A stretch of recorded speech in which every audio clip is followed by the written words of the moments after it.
everyone, how you doing? Thanks for watching. I'm Mark, and I'm sorry for the lack of videos. I've been fairly busy in real here. I've had a lot of stuff going on in school, a lot of tests going on, and we're getting closer to the big shopping day of the year, Black Friday, at Sears. So we've really been getting pounded with merchandise, and I've been working a lot of overtime at work and all that stuff. So anyway, I apologize for this. This is really a belated video of my predictions for this week. Yes, I know I have already missed half the games, but I'm going to give you what I would have predicted. No BS, okay? I'm not lying. Again, when I make my picks, I don't know what everybody's expecting. I don't know if you're expecting I am the all-knowing guru that I'm going to know the winner and by the exact score. Really, when I make my picks, I pick who I think is going to win. Okay, I think who's going to win. The score is pretty much ambiguous. Okay, shit, I could say, when I said Washington winning 6-2, I was kind of just implying Washington's going to win by a blowout. Granted, they didn't. Good for Buffalo, but, that's what I'm meaning. I'm meaning if I say a big score means I think a team's going to win big. I mean, if I really am adamant about a score, like I know it, I'm definitely going to tell you. Anyway, the first game of this week was played on Monday, November 15th at home, 7 p.m. versus the Canucks. What I would have predicted, I would have predicted a 3-1 win by, or excuse me, not 3-1. I'm sorry, I would have predicted a 3-2 win by the Sabres. It ended up being a 4-3 overtime win for the Sabres. So I was half right again. And then on Wednesday, November 17th, on the road at 7 p.m. against the Canucks, or excuse me, not the Canucks, I'm sorry, the Capitals, I would have predicted a 5-1 loss, and they ended up losing 4-2. So, again, half right. So, technically, I've been right on all my picks except for one based on the team, and that was last Saturday's game against Washington. I think I've picked every other game correctly. Correct me if I'm wrong. I mean, like I said, I could be wrong, but I'm running a pretty good total here. I've only missed one, maybe two games. Alright, so there's two more games to continue on the week. Alright, let's take a look here. Friday, November 19th, at home, 7:30 against the Los Angeles Kings.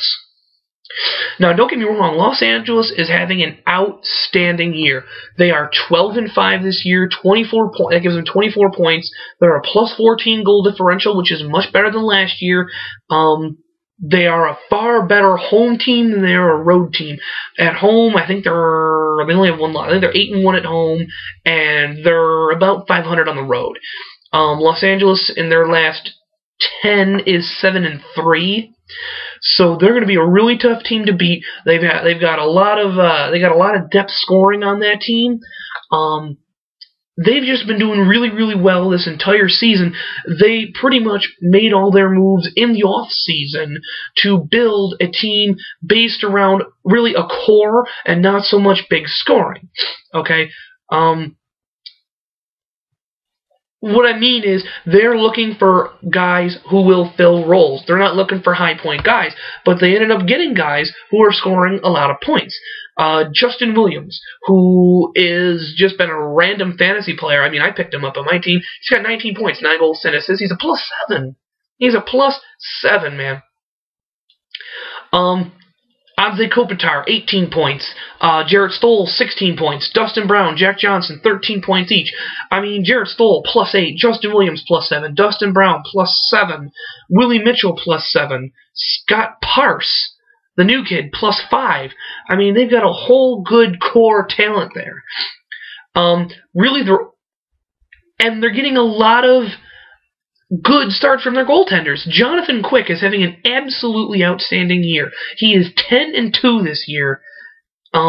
He is just so good this year. 173 goals against average. Jonathan Quick is having an outstanding season, and you're going to have to suspect that he is going to play. He's going to play against the Sabres when they roll into town, because they last played on Wednesday. So with all that being said, and Los Angeles having a pretty good team this year, a lot of depth scoring, and outstanding goaltending, minus their backup, Jonathan Bernier, who I think is 2-3, I think the Sabres are going to have a tough time with it, and I'm going to say that Los Angeles wins 5-2. Okay, again, like I said, score is ambiguous, but I think Los Angeles is going to win this game by a score of 5-2. I don't think Buffalo can handle Los Angeles. Los Angeles is the kind of team that Buffalo was in 2006-07. They had two high-scoring front lines. They had one or two really good defense pairings, and then they had secondary scoring.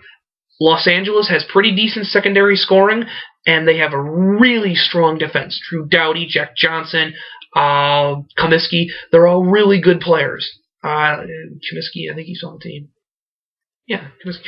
Or Drewski, I'm sorry, I'm thinking of Drewski, not Comiskey. Davis Drewski, that's what I'm thinking of, I'm sorry, to you LA fans. But, like I said, Los Angeles, I think, 5-2. I mean, yes, Sabres are at home. Los Angeles is only 500 at home, but Los Angeles right now is head and shoulders better than the Buffalo Sabres. Los Angeles is on the top of their division, second place in the West currently. And the last game of the week, Saturday, November 20th, at home, 7 p.m. against the Tampa Bay Lightning. Now, there's a game the Sabres might be able to do. Right now, Tampa Bay is 9-7-2. They're right around 500. They're 9-9, 20 points. Their goal differential is down there. They're -4, but again, Buffalo's -11. Buffalo currently sits at 7-10-3. Tampa Bay is one of those teams you can't really tell. I mean, they have one of the best centermen in the league in Steven Stamkos. He's got 30 points right now. He's got 16 goals in 18 games, 30 points in 18 games. He is killing the league this year. Stamkos he's playing wonderfully. He's a +5. He is doing so well. He's got 8 power play goals. He is just doing so well for the. He's doing so well for the Lightning this year. 16 goals in 18 games. That's not easy. Martin St. Louis, 21 points. And then you drop off. You have a huge drop-off after Stamkos and St. Louis. Then your next highest guy is Malone with 10. Then LeCavalier, Downey, and Purcell all have 9. And LeCavalier is out. LeCavalier had hand surgery. He's going to be out 3 or 4 weeks, so he will not be playing in that game. I'm going to go on ahead and say it. The defense for Tampa Bay is terrible. They have an absolutely terrible defense. They are so depthless. I mean, they have good veterans. They have Matthias Oland. All right, they have Victor Hedman, who was, in my eyes, a draft bust. He was not that good. He's not that good, and he's not as good as Myers or even Tavares. Who else do they have besides Oland and Hedman? Cabina? He's not that good anymore. Randy Jones, Brett Clark, Mike Lundin, Matthew Waugh, Matt Snaby. Their defense is terrible. Their defense is so bad. Yet they have an outstanding first line, or they had an outstanding first line, let me say that. When they had the line of St. Louis, LeCavalier, Stamkos, unbelievable line. Absolutely unbelievable. That rivals the Semin Backstrom Ovechkin line. They had such a good line. And then you have pretty much nothing after that. I mean, they have Simon Gagne. He's pretty much like a water faucet. He's on and off.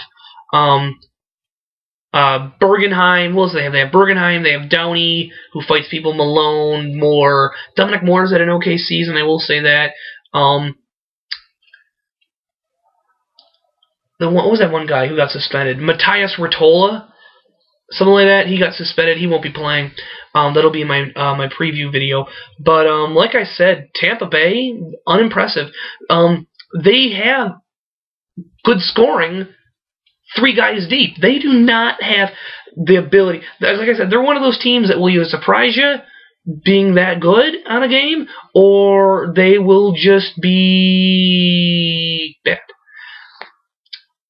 When you got past the first line of Stamkos, LeCavalier, St. Louis, it was easy going the rest of the game. And their defense is so bad.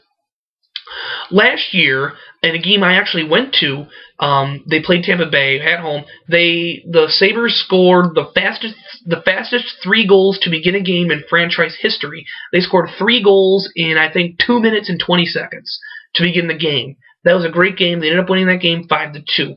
Last year, I don't know what the season record was between the Sabres and Lightning. It doesn't pop to my mind right away, but it'll be in my preview video, definitely.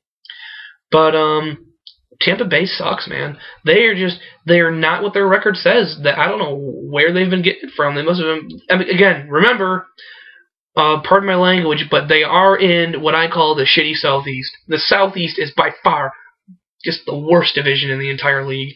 Once you pass Washington, what do you have?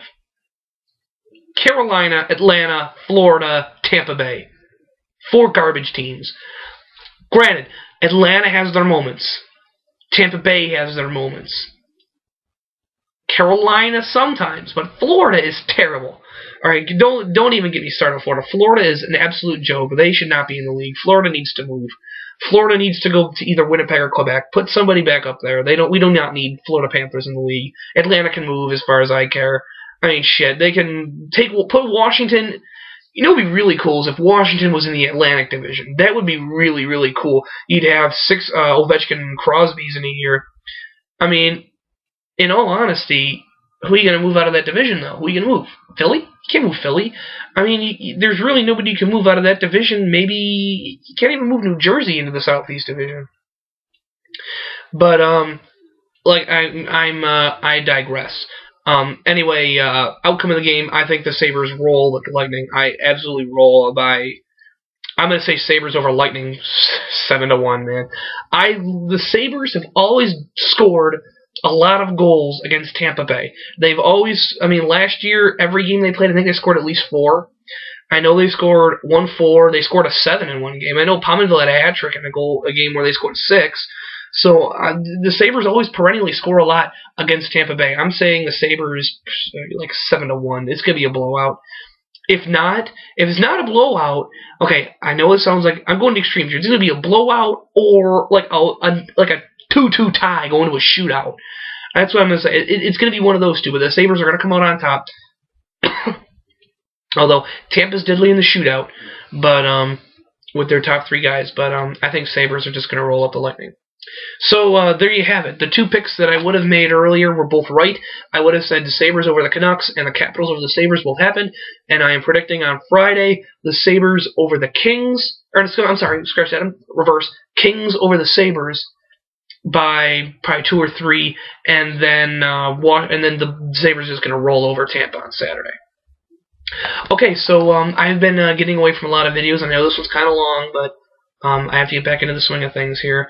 I'm going to be doing more videos on the Sabres. I have to invest in a capture card with Black Ops. I've been having some trouble with the theater mode, but hopefully I get some more diversity in here other than the Sabres. But I know a lot of you watch for my Sabres information, especially you, Brendan Kuzmarski. I guess I'm your one-stop for Sabres information. All right, thanks for watching, and as always, have a good one.